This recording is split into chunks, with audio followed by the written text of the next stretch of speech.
Ward number 24 में Bharatiya Janata party की ओर से नुक्कड़ बैठक का आयोजन भाजपा के जिला प्रवक्ता योगेश ठाकुर की अध्यक्षता में किया गया, जिसमें विशेष रूप से भारतीय जनता पार्टी के प्रदेश अध्यक्ष और चुनावी उम्मीदवार अश्विनी शर्मा ने शिरकत की। इस मौके पर कार्यकर्ताओं में भारी जोश था, जिन्होंने उन्हें बढ़ चढ़कर अपना समर्थन दिया। इस मौके पर अपनी बात रखते हुए अश्विनी शर्मा ने अपने कार्यकाल को लोगों को याद दिलाते हुए कहा कि जितने भी पठानकोट में विकासी कार्य हुए हैं वो सभी के सभी उनके कार्यकाल में हुए हैं। फिर चाहे वो सरकारी कॉलेज का आना हो, चाहे वो निगम का आना हो, जिले का बनना हो, स्टेडियम का, ऑडिटोरियम का बनना हो, गौशाला रोड का बनना हो या फिर अन्य कार्य। उन्होंने कहा कि उन्होंने बढ़ चढ़कर लोगों की सेवा की है और उसी को आधार बनाकर आज वो उनसे वोट अपील कर रहे हैं। उन्होंने कहा कि जो कार्य उनके कार्यकाल में हुए थे वही कार्य हुए हैं। इसके अलावा कांग्रेस ने किसी भी तरह का कोई नया काम या लोगों की सुविधाओं के लिए कोई विकासी कार्य अपनी ओर से नहीं किया है। उन्होंने कहा कि लोगों को ये बात समझ में आती है कि भारतीय जनता पार्टी निश्चित तौर पे हितैषी पार्टी है और उनसे बढ़कर लोगों का हित कोई और नहीं सोच रहा।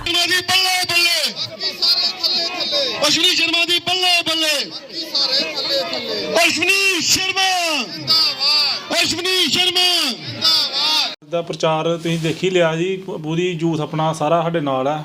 ਸੈਲੀ ਗੁਲੀਆਂ ਦੇ ਬਾਹਰੋਂ ਕੋਈ ਵੀ ਨਹੀਂ ਆਇਆ ਦਾ ਬੰਦਾ ਨਾ, ਸਾਰੇ ਆਪਣੇ ਯੂਥ ਜਿੰਨੇ ਮੁੰਡੇ ਆ, ਸਾਰੀਆਂ ਮਾਵਾਂ ਭੈਣਾਂ ਸਾਡੇ ਸਾਰਾ ਸਮਰਥਨ ਦੇ ਗਏ ਆ। ਤੇ ਪ੍ਰਧਾਨ ਜੀ ਵੀ ਆਏ, ਸਾਡੇ ਘਰ ਵੀ ਗਏ ਤੇ ਅਸੀਂ ਇਸ ਗੱਲ ਦਾ ਵੀ ਖੁਸ਼ੀ ਆ ਸਾਨੂੰ ਕਿ ਚਲੋ ਸਾਡੇ ਘਰ ਚੱਕਰ ਮਾਰ ਕੇ ਆਏ ਆ। ਤੋ ਬਸ ਅਸੀਂ ਨਾਲ ਆ। ਬਾਕੀ ਸੋਚ ਕੁਛ ਨਹੀਂ, ਅਸੀਂ ਪਾਰਟੀ ਦੇ ਬੰਦੇ ਆ, ਸ਼ੁਰੂ ਤੋਂ ਉਹਦੇ ਨਾਲ ਹੀ ਚੱਲੇ ਆ ਤੇ ਸਾਨੂੰ ਹੋਰ ਕੋਈ ਪਾਰਟੀ ਪਸੰਦ ਨਹੀਂ ਆ ਤੇ ਅਸੀਂ ਬੀਜੇਪੀ ਦੇ ਇਸ ਕਰਕੇ ਕੱਟਰ ਉਮੀਦਾਂ ਪੂਰੀਆਂ ਜਾਗੇ ਦੀਆਂ, ਸਾਰੀਆਂ ਦੀ ਉਮੀਦਾਂ ਮੇਰੀ ਇਕੱਲੇ ਦੀ ਨਹੀਂ, ਸਾਰੀਆਂ ਉਮੀਦਾਂ ਜਾਗੇ ਦੀਆਂ। ਸਾਰੇ ਨਾਲ ਜਿਤਾਵਾਂਗੇ, ਪੂਰਾ ਜ਼ੋਰ ਲਾ ਕੇ ਜਿਤਾਵਾਂਗੇ, ਵਧੀਆ ਰਿਜ਼ਲਟ ਆਏਗਾ ਵਧੀਆ। ਤੇ ਹਾਂ ਉਹਦੇ ਆਧਾਰ ਤੇ ਹੀ ਵੋਟ ਪੈਣੇ ਆ। ਜਿਹੜੇ ਪਿਛਲੇ ਕੰਮ ਉਹੀ ਲੋਕੀ ਦਿਖੇ ਕਰਦੇ, ਜੇ ਕੋਈ ਹੋਰ ਚਿਹਰਾ ਹੁੰਦਾ ਤੇ ਫਿਰ ਥੋੜ੍ਹਾ ਹੋ ਜਾਣਾ ਸੀ ਮੁਸ਼ਕਿਲ ਥੋੜ੍ਹਾ। ਹੁਣ ਅਸ਼ਵਨੀ ਸ਼ਰਮਾ ਦੇ ਸਾਰੇ ਲੋਕੀ ਫੈਨ ਆ, ਉਹਨਾਂ ਨੇ ਕਾਫੀ ਕਾਲਜ ਬਣਾਏ ਦੇ ਆ, ਆਡੀਟੋਰੀਅਮ ਇਹ ਉਹ ਸਭ ਕੁਛ ਬਣਾਇਆ ਦਾ, ਤੇ ਇਸ ਕਰਕੇ ਕਾਫੀ ਉਹਨਾਂ ਨੂੰ ਜਿੱਤ ਪ੍ਰਾਪਤ ਹੋਣੀ ਹੈ। ਇਹਨੂੰ ਅਪੀਲ ਇਹੀ ਹੈ ਕਿ ਸਾਰਿਆਂ ਨੂੰ ਕਹਾਂਗੇ ਕਿ ਵੋਟ ਵੱਧ ਤੋਂ ਵੱਧ ਪਾਓ, ਉਹਨਾਂ ਨੂੰ ਨਾਲ ਚੱਲਣ ਸਾਡੇ। ਹੁਣ ਬਸ ਅੱਗੇ ਡੋਰ ਟੂ ਡੋਰ ਜਾਵਾਂਗੇ, ਘਰਾਂ ਘਰਾਂ 'ਚ ਫਿਰਾਂਗੇ। ਵਾਰਡ ਨੰਬਰ 24 ਦੇ ਵਿੱਚ ਅੱਜ ਸਾਡੇ ਹੋਣ ਵਾਲੇ ਵਿਧਾਇਕ ਸ਼੍ਰੀ ਅਸ਼ਵਨੀ ਸ਼ਰਮਾ ਜੀ, ਜਿਹੜੇ ਪੰਜਾਬ ਦੇ ਅਧਿਕਸ਼ ਵੀ ਹੈ, ਉਹਨਾਂ ਦਾ ਦੌਰਾ ਸੀਗਾ। ਸਾਡੀਆਂ ਮਾਵਾਂ ਨੇ, ਭੈਣਾਂ ਨੇ, ਭਰਾਵਾਂ ਨੇ, ਯੂਥ ਨੇ ਚੰਗਾ ਇੱਕ ਹੁਲਾਰਾ ਦਿੱਤਾ ਤੇ ਪ੍ਰਤੀਗਿਆ ਲਈ ਕਿ ਵੀ 20 ਫਰਵਰੀ ਨੂੰ ਜਿਹੜੀਆਂ ਵੋਟਾਂ ਉਹ ਕਮਲ ਦੇ ਨਿਸ਼ਾਨ ਦੇ ਉੱਤੇ ਭਾਰਤੀ ਜਨਤਾ ਪਾਰਟੀ ਨੂੰ ਸਮਰਥਨ ਦੇਣਾ। ਦੋਨੇ ਹੱਥ ਖੜੇ ਕਰਕੇ ਬੜਾ ਜੋਸ਼ ਆਉਂਦਾ, ਬੜਾ ਅੱਛਾ ਲੱਗਦਾ ਜਦੋਂ ਇੰਨਾ ਕੁ ਪਿਆਰ ਸਾਡੀਆਂ ਮਾਵਾਂ, ਸਾਡੀਆਂ ਭੈਣਾਂ, ਸਾਡੇ ਭਰਾ ਸਾਨੂੰ ਦਿੰਦੇ ਆ। ਤੇ ਮੈਨੂੰ ਉਮੀਦ ਹੈ ਕਿ ਲੋਕਾਂ ਨੇ ਜਿਹੜਾ 2012 ਤੋਂ 2017 ਤੱਕ ਅਸ਼ਵਨੀ ਸ਼ਰਮਾ ਜੀ ਦਾ ਜਿਹੜਾ ਕੰਮ ਦੇਖਿਆ, ਉਹ ਇੱਕ ਐਗਜ਼ਾਮਪਲ ਹੈ, ਉਹ ਇੱਕ ਐਗਜ਼ਾਮਪਲ ਹੈ। ਤੇ 2017 ਤੋਂ 2022 ਤੱਕ ਲੋਕ ਜਿਹੜੇ ਇੱਕ ਪਛਤਾਵਾ ਦੇ ਆਂਸੂ ਬਹਾ ਰਹੇ ਆ, ਕਿਉਂਕਿ ਇਸ ਵਿਧਾਇਕ ਨੇ ਨਿੱਜੀ ਵਿਕਾਸ ਕਰਵਾਇਆ। ਉਹ ਕੰਪੈਰੀਜ਼ਨ ਜਦੋਂ ਹੁੰਦਾ ਤੇ ਅਸ਼ਵਨੀ ਸ਼ਰਮਾ ਜੀ ਬਹੁਤ ਦੂਰ ਨਿਕਲਦੇ ਆ। ਜਦੋਂ ਅਸੀਂ DC ਆਫਿਸ ਦੇਖਦੇ ਹਾਂ, ਜਿਹੜਾ ਮਿਨੀ ਸੈਕਟਰੀਏਟ ਬਣੇਦਾ, ਗੌਰਮੈਂਟ ਕਾਲਜ ਦੇਖਦੇ ਹਾਂ, ਹੋਰ ਕਈ ਤਰ੍ਹਾਂ ਦੀਆਂ ਅਣਗਿਣਤ ਆਰਏ ਸਕੂਲ ਦੇ ਰਸਤੇ, ਵੈਨਿਸ ਹੋਟਲ ਵਾਲੀ ਜਿਹੜੀ ਸੜਕ ਹੈ ਜਿੱਥੇ ਗਾਰਾ ਪੇਦਾ ਹੁੰਦਾ ਸੀਗਾ, ਆਡੀਟੋਰੀਅਮ ਦੇਖਦੇ ਹਾਂ, ਕਈ ਚੀਜ਼ਾਂ ਜਿਹੜੀਆਂ ਅਣਗਿਣਤ। ਤੇ ਇਸ ਪਠਾਨਕੋਟ ਦੇ ਵਿਧਾਇਕ ਦਾ ਜਿਹੜਾ ਵਿਕਾਸ ਹੈ ਉਹ ਨਿੱਜੀ ਵਿਕਾਸ ਤੱਕ ਹੀ ਸੀਮਿਤ ਰਹਿ ਜਾਂਦਾ। ਬਸ ਜ਼ਿਆਦਾ ਨਹੀਂ ਕਹਾਂਗਾ। ਹੁਣ ਮੇਰੇ ਦੇਖੋ ਬਿਲਕੁਲ ਠੀਕ ਹੈ, ਮੈਂ ਉਹੀ ਗੱਲ ਕੀਤੀ ਹੈ ਕਿ ਪਹਿਲੇ 2 ਸਾਲ ਵਿਭੂਤੀ ਸ਼ਰਮਾ ਜੀ ਲਾਲ ਬੱਤੀ ਵਾਲੀ ਗੱਡੀਆਂ ਤੇ ਪੂਰਾ ਸੱਤਾ ਦਾ ਆਨੰਦ ਮਾਣਿਆ। 5-7 ਦਿਨ ਰਹਿ ਗਏ ਇੰਪਰੂਵਮੈਂਟ ਟਰਸਟ ਦੀ ਚੇਅਰਮੈਨੀ ਨੂੰ ਅਸਤੀਫਾ ਦੇ ਦਿੱਤਾ ਇੱਕ ਨਾਟਕ ਦੇ ਰੂਪ ਦੇ ਵਿੱਚ। ਫਿਰ ਕਿੰਨੀ ਹੈਰਾਨਗੀ ਦੀ ਗੱਲ ਹੈ ਕਿ ਉਹਨਾਂ ਦੀ ਰਹਿਨੁਮਾਈ, ਉਹਨਾਂ ਦੀ ਚੇਅਰਮੈਨਸ਼ਿਪ ਦੇ ਵਿੱਚ ਜਿਹੜਾ ਹੈ ਉਹ ਸਕੈਂਡਲ ਹੋ ਰਹੇ ਹੈ। ਇੰਪਰੂਵਮੈਂਟ ਟਰਸਟ ਦੀ ਜਗ੍ਹਾ ਦੇ ਉੱਤੇ ਕਬਜ਼ੇ ਹੋ ਰਹੇ ਹੈ ਤੇ ਵਿਭੂਤੀ ਸ਼ਰਮਾ ਜੀ ਆਪਣੇ ਆਪ ਨੂੰ ਲਾਚਾਰ ਸਾਬਿਤ ਕਰ ਰਹੇ ਹੈ ਵੀ ਮੇਰੀ MLA ਚੱਲਣ ਨਹੀਂ ਦਿੰਦਾ। ਉਹ ਭਾਈ ਸਾਹਿਬ, ਸਾਨੂੰ ਇੱਕ ਲਾਚਾਰ, ਇੱਕ ਬੇਬਸ ਵਿਧਾਇਕ ਨਹੀਂ ਚਾਹੀਦਾ। ਸਾਨੂੰ ਇੱਕ ਸਟਰੋਂਗ, ਇੱਕ ਮਜ਼ਬੂਤ ਵਿਧਾਇਕ ਚਾਹੀਦਾ ਜਿਹੜਾ ਸਾਡੇ ਪਠਾਨਕੋਟ ਦੇ ਜ਼ਿਲ੍ਹੇ ਵਾਸਤੇ ਤੇ ਪਠਾਨਕੋਟ ਦੀ ਜਨਤਾ ਦੀ ਸੇਵਾ ਕਰ ਸਕੇ, ਅੱਛੇ ਕਾਰੇ ਲਿਆ ਸਕੇ, ਅੱਛੀ ਇੰਡਸਟਰੀਆਂ ਲਿਆ ਸਕੇ, ਹਰ ਘਰ ਯੂਥ ਨੂੰ ਨੌਕਰੀ ਦੇ ਸਕੇ। ਠੀਕ ਹੈ, ਇਹ ਜਿਹੜੇ ਗੰਦੇ ਪਾਣੀ ਵਾਸਤੇ ਲੋਕ ਤਰਸ ਰਹੇ ਆ ਉਹ ਸਮੱਸਿਆਵਾਂ ਦੂਰ ਕਰ ਸਕੇ। ਲੋਕਾਂ ਨੂੰ ਮੈਂ ਅਪੀਲ ਕਰਦਾ ਕਿ 2017 ਚ ਪ੍ਰਸ਼ਾਂਤ ਕਿਸ਼ੋਰ ਜੀ ਇੱਕ ਆਏ ਸੀਗੇ, ਪਲੈਨਿੰਗ ਕਰਤਾ, ਬੜੇ ਬੜੇ ਵੱਡੇ ਝੂਠ ਉਹਨਾਂ ਨੇ ਕਾਂਗਰਸ ਸਰਕਾਰ ਦੇ ਲੀਡਰਾਂ ਕੋਲੋਂ ਵੀ ਤੇ ਲੀਡਰਾਂ ਨੇ ਵੀ ਬੋਲੇ, ਤੇ ਸਾਡੇ ਵਿਧਾਇਕ ਜੀ ਦੀ ਕਾਰਗੁਜ਼ਾਰੀ ਐਸੀ, ਉਹਨਾਂ ਨੇ ਤੇ ਇੱਕ ਪਰਸਨਲ ਮੈਨੀਫੈਸਟੋ ਜਾਰੀ ਕਰਤਾ। ਉਹ ਪਰਸਨਲ ਮੈਨੀਫੈਸਟੋ 'ਚ ਜੇ 10 ਚੀਜ਼ਾਂ ਦਿੱਤੀਆਂ, 10 ਦੇ ਵਿੱਚ ਇੱਕ ਵੀ ਕਾਰਜ ਉਹਨਾਂ ਨੇ ਪੂਰਾ ਨਹੀਂ ਕੀਤਾ, ਇੱਕ ਵੀ। ਉਹਨਾਂ ਦਾ ਆਪਣਾ ਨਿੱਜੀ ਸੀਗਾ। ਉਸੇ ਤਰੀਕੇ ਨਾਲ ਹੁਣ ਆਪ ਜਿਹੜੀ ਹੈ ਉਹ ਵੀ ਸਾਡੀ ਮਹਿਲਾਵਾਂ ਨੂੰ, ਸਾਡੀਆਂ ਭੈਣਾਂ ਨੂੰ, ਸਾਡੀਆਂ ਮਾਵਾਂ ਨੂੰ ਗੁੰਮਰਾਹ ਕਰਨ ਦੀ ਜਿਹੜੀ ਕੋਸ਼ਿਸ਼ ਕਰ ਰਹੀ ਹੈ, ਉਸ ਕੋਸ਼ਿਸ਼ ਤੋਂ ਤੁਸੀਂ ਸਾਵਧਾਨ ਰਹੋ। ਉਹ ਅਸੀਂ ਆਪਣੀ ਮਾਵਾਂ ਨੂੰ, ਭੈਣਾਂ ਨੂੰ ਬੇਨਤੀ ਕੀਤੀ। ਉਹਨਾਂ ਨੂੰ ਸਿਰਫ ਇੱਕੋ ਹੀ ਸਵਾਲ ਕਿਹਾ ਵੀ ਤੁਸੀਂ ਜਿਹੜਾ ਵੀ ਤੁਹਾਡਾ ਕੋਈ ਰਿਸ਼ਤੇਦਾਰ ਦਿੱਲੀ 'ਚ ਰਹਿੰਦਾ, ਉਹਨੂੰ ਪੁੱਛੋ ਕਿ ਵੀ ਤੁਹਾਨੂੰ 5 ਸਾਲ ਜੇ ਤਕਰੀਬਨ ਆਪ ਦੀ ਸਰਕਾਰ ਦਿੱਲੀ 'ਚ ਚੱਲ ਰਹੀ ਹੈ, ਉਹ ਕਿਸੇ ਵੀ ਮਾਂ ਨੂੰ, ਭੈਣ ਨੂੰ 1000 ਰੁਪਇਆ ਉਹਨਾਂ ਨੇ ਦਿੱਤਾ। ਜਿਸ ਤਰੀਕੇ ਨਾਲ ਕਾਂਗਰਸ ਨੇ ਮੂਰਖ ਬਣਾਇਆ, ਉਸੇ ਤਰੀਕੇ ਨਾਲ ਹੀ, ਉਸੇ ਚੰਨ ਕਦਮਾਂ ਦੇ ਉੱਤੇ ਹੀ ਆਮ ਆਦਮੀ ਪਾਰਟੀ ਜਿਹੜੀ ਹੈ ਉਹ ਸਾਡੀਆਂ ਭੈਣਾਂ ਕੋ, ਮਾਵਾਂ ਕੋ ਫਾਰਮ ਭਰਾ ਰਹੀ ਹੈ। ਬਸ ਮੈਂ ਜ਼ਿਆਦਾ ਨਹੀਂ ਕਹਾਂਗਾ, ਤੁਹਾਡੇ ਮਾਧਿਅਮ ਰਾਹੀਂ ਮੈਂ ਫਿਰ ਤੋਂ ਬੇਨਤੀ ਕਰਾਂਗਾ, ਇਲੈਕਸ਼ਨ ਦਾ ਸਮੇਂ ਹੈ, ਭਾਰਤੀ ਜਨਤਾ ਪਾਰਟੀ ਨੂੰ, ਸਾਡੀ ਨੂੰ ਵੋਟ ਕਰੋ, ਸਪੋਰਟ ਕਰੋ। ਜੋ ਜੀ ਤੁਸੀਂ ਲੋਕਲ ਹੋ, ਅਸੀਂ ਤੱਥਾਂ ਦੇ ਆਧਾਰ ਦੇ ਉੱਤੇ ਗੱਲ ਕਰੀਦੀ ਹੈ, ਹਵਾਈ ਗੱਲ ਨਹੀਂ ਕਰਦੇ। RTI ਪਾਓ ਸਿੰਪਲ 10 ਰੁਪਏ ਦੀ, ਸੁਰਜੀਤ ਕੁਮਾਰੀ ਵਾਈਫ ਆਫ ਵਿਜੇ ਕੁਮਾਰ ਦੇ ਨਾਂ ਦੇ ਉੱਤੇ ਤੁਹਾਨੂੰ ਗ੍ਰਾਂਟ ਮਿਲ ਜਾਣੀ ਹੈ। ਟ੍ਰਾਂਜੈਕਸ਼ਨ ਹੋ ਗਏ ਦਾ ਬੈਂਕ 'ਚ, ਪੈਸੇ ਪੈ ਗਏ ਦੇ ਆ, ਹਲੇ ਪੈਣੇ ਵੀ ਨਹੀਂ ਜਾਂ ਹਵਾਈ ਵੀ ਨਹੀਂ, ਪੈਸੇ ਪੇਮੈਂਟ ਹੋ ਗਈ ਦੀ ਹੈ। ਵਿਜੇ ਅਰਮਾਨ ਭਗਤ, ਵਿਜੇ ਦਾ ਬੇਟਾ, ਸਨ ਆਫ ਵਿਜੇ ਕੁਮਾਰ, ਉਹਦੇ ਅਕਾਊਂਟ 'ਚ ਵੀ ਪੈਸੇ ਪੈ ਗਏ ਦੇ ਆ। RTI ਪਾਓ, ਤੁਹਾਨੂੰ ਪਤਾ ਲੱਗ ਜਾਏਗਾ। ਫਿਰ ਵਿਜੇ ਕੁਮਾਰ, ਫਿਰ ਉਹਨਾਂ ਦਾ ਸਾਲਾ ਆਪਣੇ ਰਿਸ਼ਤੇਦਾਰਾਂ ਦੇ, ਆਪਣੇ ਬੇਟਿਆਂ ਦੇ, ਆਪਣੇ ਬੱਚਿਆਂ ਦੇ, ਆਪਣੀ ਵਾਈਫ ਦੇ ਨਾਂ ਦੇ ਉੱਤੇ ਗਰੰਟਾਂ ਪਾਤੀ ਹੈ। ਕਿੱਡੀ ਗੱਲ ਹੈ ਤੁਹਾਡੇ ਵੱਲੋਂ। ਇਹ ਵਾਸਤੇ ਅਸੀਂ ਇਲੈਕਸ਼ਨ ਕਮਿਸ਼ਨ ਨੂੰ, ਤੁਹਾਨੂੰ ਮੈਂ ਦੱਸ ਦਿੰਦਾ, ਉਹਦੇ ਵਾਸਤੇ ਸਾਈਬਰ ਕ੍ਰਾਈਮ ਦੇ ਵਿੱਚ ਅਸੀਂ ਕੰਪਲੇਂਟ ਕਰਤੀ ਹੈ। ਫੋਟੋਕਾਪੀ ਭੇਜ ਦੇਣਾ ਮੇਰੇ ਕੋਲ ਪਈ ਹੈ, ਤੁਹਾਨੂੰ ਹੁਣੇ ਭੇਜ ਦਿੰਦੇ ਹਾਂ। Election commission of India, DC Pathankot, ਸਾਡੇ SSP ਪਠਾਨਕੋਟ, ਡਿਵੀਜ਼ਨ ਨੰਬਰ 2 ਦੇ ਹਰਪ੍ਰੀਤ ਜੀ ਜਿਹੜੇ ਹੈ, ਤੇ ਸਾਈਬਰ ਸੈੱਲ ਦੇ ਵਿੱਚ ਸਾਡੀ ਕੰਪਲੇਂਟ ਆਲਰੇਡੀ ਚਲੀ ਗਈ ਹੈ, ਕਿਉਂਕਿ ਉਹ ਝੂਠ ਸੀ।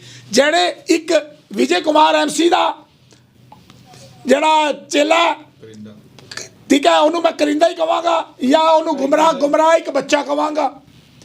ਇੰਜੀਨੀਅਰ ਚੰਦਰ ਉਹਦਾ ਨਾਂ ਹੈ। ਉਹਦੇ ਨਾਂ, ਉਹਦੇ ਮੋਬਾਈਲ ਦੇ ਉੱਤੋਂ ਸਾਰਿਆਂ ਤੋਂ ਪਹਿਲੇ ਫਸਟ ਸੈਂਡ ਹੋਇਆ, ਉਹਦੇ ਵੀ ਪ੍ਰੂਫ ਅਸੀਂ ਦੇ ਦਿੱਤੇ। ਉਸੇ ਤਰੀਕੇ ਨਾਲ ਇੱਕ ਬੱਚਾ ਅੰਸ਼ੂ ਹੈ, ਉਹਦੇ ਫਾਦਰ ਜਿਹੜੇ ਹੈ ਉਹ ਕਾਰਪੋਰੇਸ਼ਨ 'ਚ ਹੀ ਕੰਮ ਕਰਦੇ, ਉਹ ਬੱਚਾ ਵੀ ਕਾਰਪੋਰੇਸ਼ਨ 'ਚ ਕਮੇਟੀ 'ਚ ਕਾਰਪੋਰੇਸ਼ਨ 'ਚ ਕੰਮ ਕਰਦਾ, ਉਹਦੇ ਮੋਬਾਈਲ ਤੋਂ ਸੈਂਡ ਕੀਤਾ। ਬੜੀ ਜਲਦੀ, ਕਿਉਂਕਿ ਸਾਡੇ ਤੇ ਝੂਠਾ ਲਗਾਇਆ ਐਲੀਗੇਸ਼ਨ, ਬੜੀ ਜਲਦੀ ਹੀ ਜਿਹੜਾ ਹੈ ਸਾਨੂੰ ਇਨਸਾਫ ਮਿਲੇਗਾ।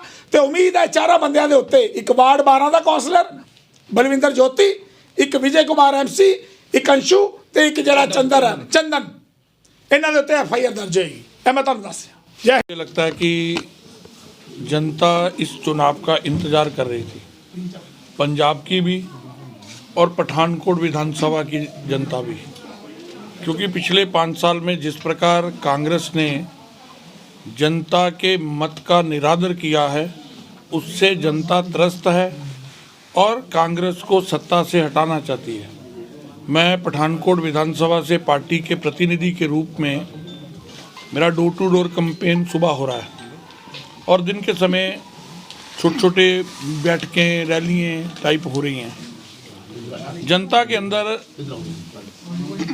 एक गुस्सा है कि सत्ता प्राप्ति के लिए लोकल विधायक ने झूठ का सहारा लिया, रोजगार सृजन की बात की पर रोजगार नहीं दिया, नशा मुक्त पठानकोट की बात की, लेकिन कोई दिन ऐसा नहीं है जब चक्की के अंदर किसी ना किसी बच्चे को नशे के कारण अपना जीवन ना खोना पड़ा हो और परिवारों में मातम ना हुआ हो। तो इन विषयों को लेकर एक अलग तरह का क्रोध है और इस शासन में जिस प्रकार भ्रष्टाचार पनपा है और जिस प्रकार व्यापारी भय में रहा है, वो सारी चीज़ों का जवाब जनता बटन दबाकर देने के मूड में है।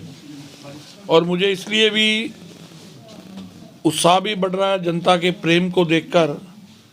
मेरे द्वारा पठानकोट में जो कार्य किए गए, जिला बनाने से लेकर कारपोरेशन बनाने तक, सरकारी college, stadium, auditorium, mini sector, वो काम जनता के अंदर एक विश्वास पैदा कर रहे हैं कि पहली टेनोर के अंदर अगर अश्विनी ने इतने काम किए हैं तो इस बार हमारे वोट का अधिकारी यही है। ये पठानकोट को फिर से प्रगति के मार्ग पर ले जाएगा। ये सबसे बड़ी ताकत बनकर उभर रहा है। ऐसा कि जनता एक बार धोखा खाती है। इस तकनीक का पहली बार प्रयोग कांग्रेस ने ही किया। फार्म भराए, घर घर नौकरी का वादा किया, टेलीफोन नंबर नोट किए, स्मार्टफोन देने का वादा किया, लेकिन उन फार्मों का क्या हुआ, नौकरी का क्या हुआ, सब जनता को लगा हमसे धोखा हुआ है। अब उसी चलन को आगे बढ़ाते हुए आम आदमी पार्टी को लगा कि अगर कांग्रेस झूठ बोलकर, फार्म भराकर, धोखा देकर सत्ता प्राप्त कर सकती है तो ना हम इसी राह पर चलें। उन्होंने महिलाओं को टारगेट करके फॉर्म भरे, लेकिन मैं तो जनता से यही पूछता हूँ, पिछले फार्म का जो हाल हुआ इसका भी वही हाल होने वाला, और जनता को बात समझ आ रही है। और दूसरा मेरा ये कहना है कि केजरीवाल साहब दिल्ली की महिलाओं को पहले ये सुविधा देना शुरू करें ताकि पंजाब की महिलाओं में विश्वास पैदा हो। ये इस प्रकार का लालच देकर लोकतंत्र को पंगु बनाने की कोशिश करना, ये भी एक प्रकार की रिश्वत है, ये भी एक प्रकार का लालच है। और इसके ऊपर सुप्रीम कोर्ट ने भी टिप्पणी की है। मुझे लगता है इस पे गंभीरता से विचार कर इसका परमानेंट हल होना चाहिए कि कोई भी पार्टी जनता के साथ को प्रलोभन देकर, झूठा लारा लगाकर सत्ता में आने से के लिए इस प्रकार के घोषणाएं मत करे। ऐसा चुनाव आयोग को भी करना चाहिए। मैंने तो ये 2-3 महीने चुनाव शुरू होने से पहले भी इस बात का जिक्र पंजाब में किया था। सर मौजूद तो वो होता ना, अब जो कि समृद्ध प्रांत था, जिसने देश का पेट भरा, आज ग्रोथ के मामले में निचले पायदान से एक पायदान ऊपर है। मणिपुर सबसे नीचे, उससे पहले पंजाब है। इस बदहाली से पंजाब को कोई निकाल सकता है तो भारतीय जनता पार्टी निकाल सकती है, क्योंकि केंद्र में हमारी सरकार है और बिना केंद्र की मदद के पंजाब को विकास की राह पर लेके जाना मुश्किल कार्य है। आपने बहुत ऐसा कि पठानकोट में रोजगार सृजन के लिए काम करना बहुत ज़रूरी है। इस समय ट्रैफिक समस्या को लेकर भी पठानकोट में बहुत बड़े बड़े काम होना जरूरी है। मेरा एक ड्रीम प्रोजेक्ट है कि पठानकोट में मल्टी स्टेट कम्प्लेक्स स्टेडियम आए, इंडोर आउटडोर, और जो वो खेलो इंडिया के तहत हम लेके आ सकते हैं। और इंडस्ट्री आने से पहले स्किल डेवलपमेंट हो, कि जिस तरह की इंडस्ट्री आए वहाँ कौन लोग लगेंगे उसका भी मापदंड तय हो, कि लोकल लोगों का एक हिस्सा तय होना चाहिए कि बाहर से लोग नहीं आएंगे। अब पेप्सी जो विनोद खन्ना जी लाए और उसके बाद एमएलए साहब ने मोहर लगाई अपनी, वहाँ एक भी व्यक्ति पठानकोट का नहीं लगा। तो इस श्वेत हादी का पठानकोट को क्या लाभ हुआ? तो मैं ऐसा साधन जुटाऊंगा कि पठानकोट के लोगों के लिए रोजगार का सृजन हो और लोकल बच्चों को अपनी योग्यता के अनुसार काम मिल सके।